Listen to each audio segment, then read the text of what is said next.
Hello everyone, so today's topic is Introduction to Vectors. What is a quantity? A physical quantity is any physical property that can be measured using numbers. For example, mass, length, time, force, and velocity. The two tables here show different examples of quantities along with their symbols and units. Okay, what are types of quantities? A scalar quantity is a quantity that has a magnitude but no direction, for example, speed, mass, and length. So whenever we talk about those quantities, we neglect the direction.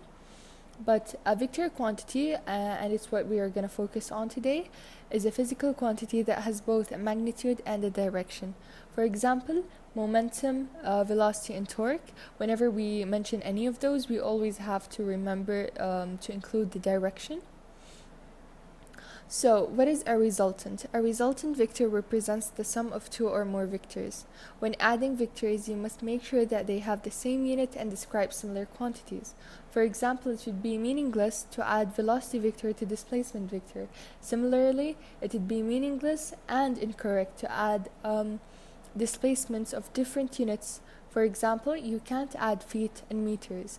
You need to convert them until you get both sides to have the same unit, then you can add or subtract them. Vectors can be added graphically. So let's solve practice A to figure out how. So our first vector here is 10 kilometers north, then 5 kilometers west. And the displacement here is going to be r, or our resultant vector is going to be r. If we're talking about distance here, it's just going to be 15 kilometers without the direction. But here, since it's like the displacement, we have to keep in consideration the direction. So in order to solve this, we're going to use the Pythagorean theorem, since the two vectors make up a 90-degree angle. And it states that r equals square root of 5 squared plus 10 squared. So square root of 125, which is going to be approximately 11.2 kilometers. And we should not forget the direction, and it's going to be here northwest. Practice B is just the same thing. Properties of vectors. Vectors can be added in any order. For example, if I walked 10 meters, then 2 meters, then 3 meters, and that was all north, I can just add them in any direction. Or for example, I walked 10 meters, then north, then 2 meters south. I'm just gonna subtract them and get 8. In any order, it's always gonna be the same. To subtract a vector, add its opposite. Here we're talking about negative vector, which is whenever, for example, if in case of velocity, if a person is moving southward or west, it's gonna be a negative velocity or a negative vector. Example, a person walked 30 meters east, then 20 meters left. It's gonna be 30 minus 20, which is 10 meters to the east. Sorry, I forgot to mention that. And again, we should never forget the direction. But if we were talking about distance, which is a scalar quantity, we're just gonna add them, neglecting the direction. So it's gonna be 30 plus 20, which is 50, because here we're just talking about the distance the person walked.